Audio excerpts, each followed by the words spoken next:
You can drink a ton of water and still get a headache that feels like dehydration. That's not a contradiction. It's often a clue, because hydration is not just water. It's water plus minerals that control where that water goes.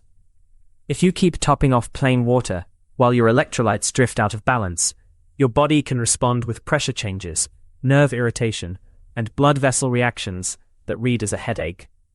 Sometimes it's a dull band around your head.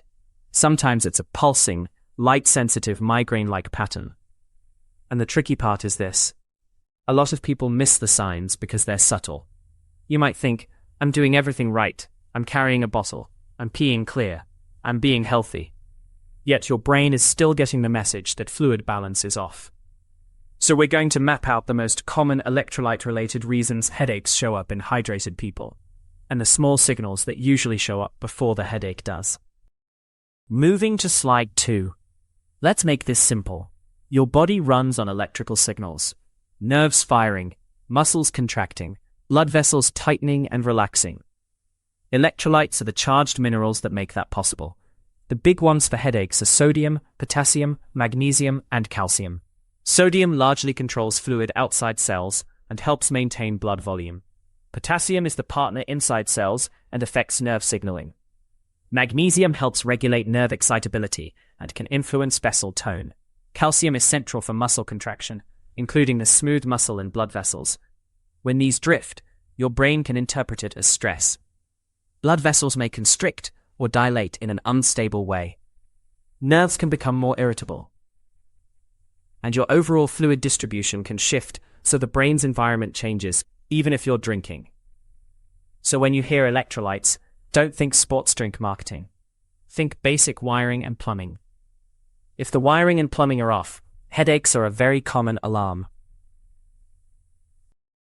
Moving to slide 3, here's a surprisingly common pattern.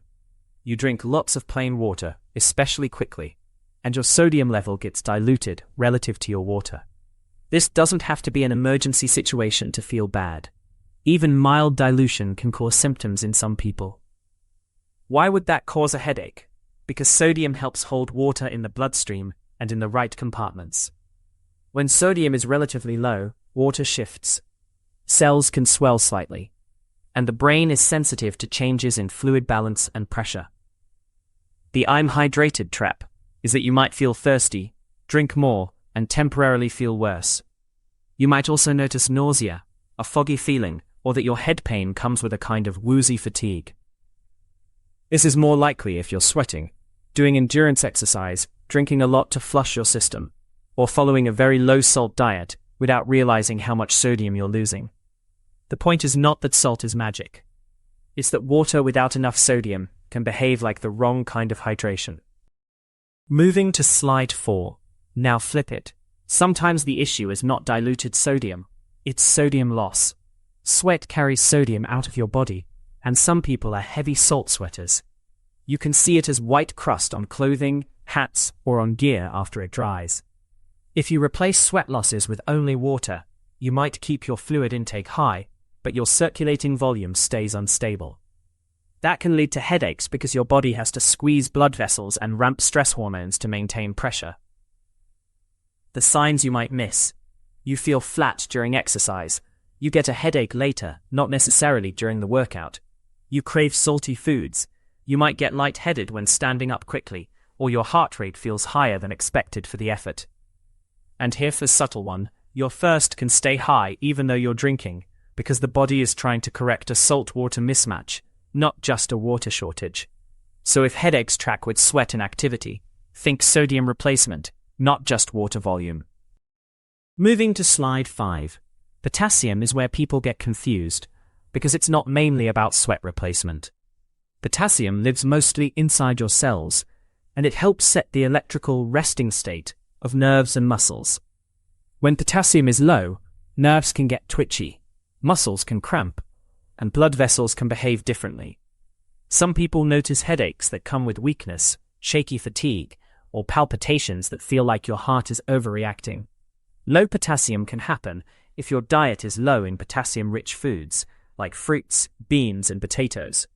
It can also happen with significant fluid losses from diarrhea or vomiting, And some people notice it when they suddenly change eating patterns, like very low-carb dieting, because early water loss can pull electrolytes with it. High potassium is also possible and can be serious, but it's less commonly caused by diet alone.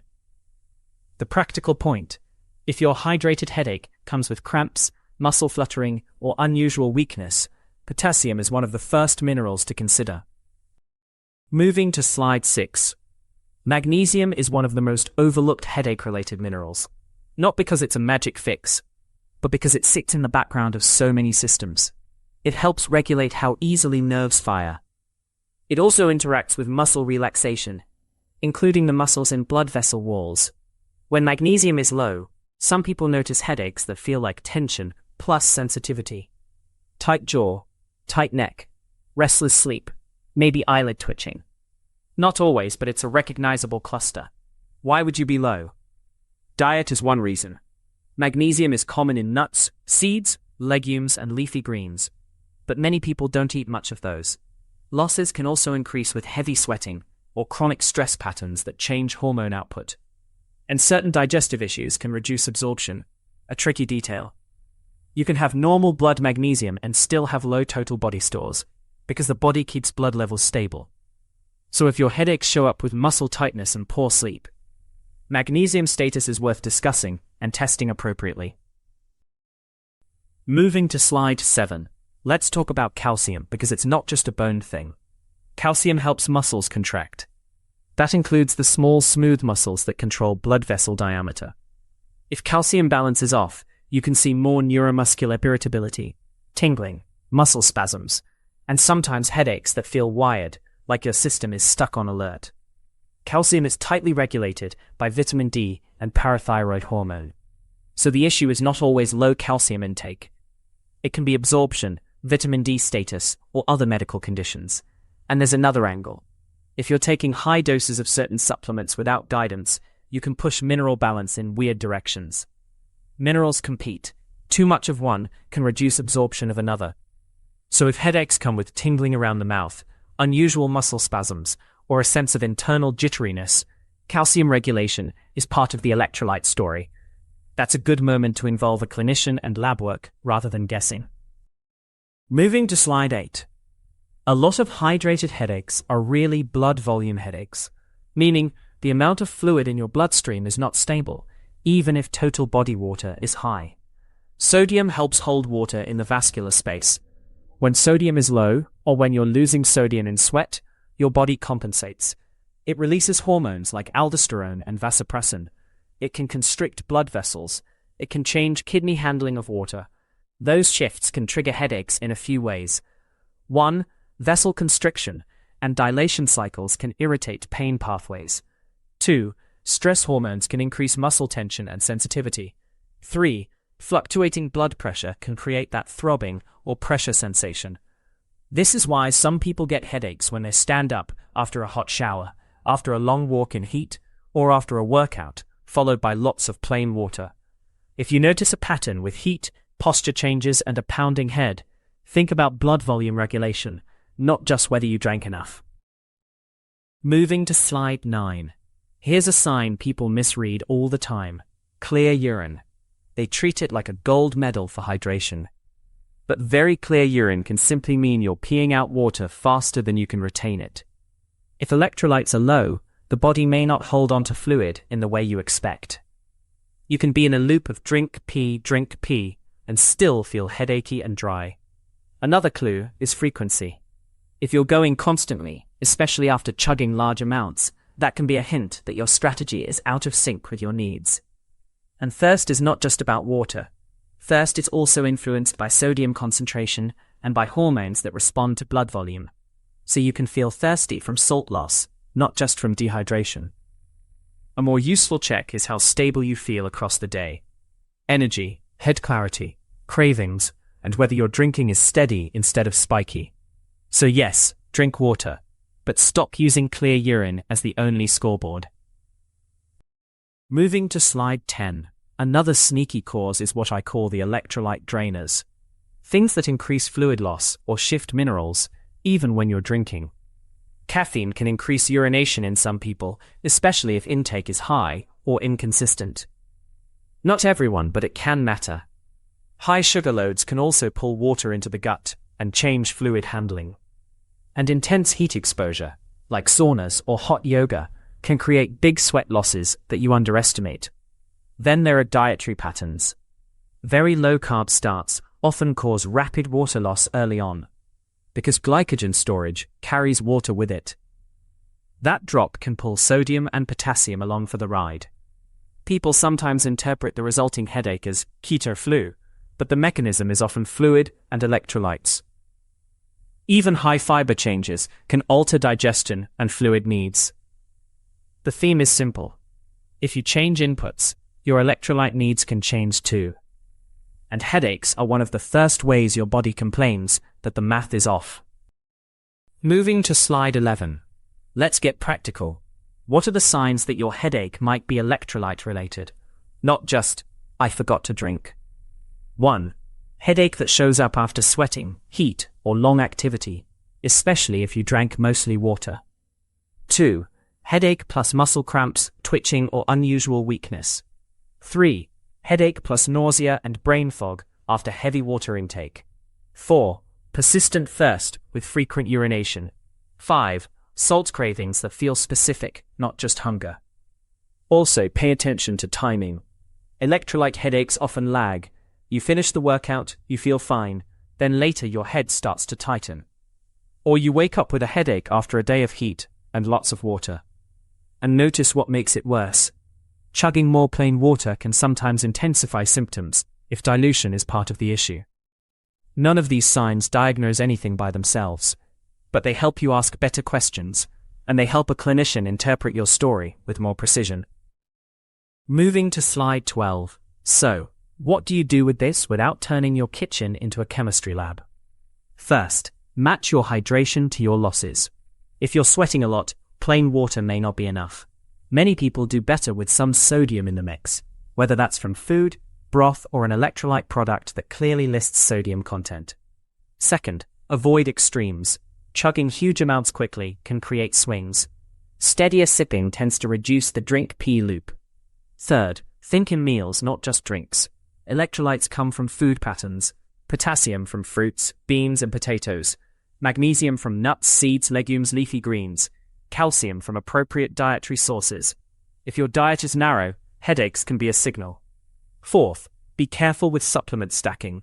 More is not automatically better, and minerals can interact. And if headaches are frequent, severe, or paired with red flags like confusion, fainting, chest pain, or persistent vomiting, that's a medical situation. Moving to slide 13. If you want a simple self-audit, here's a grounded way to do it.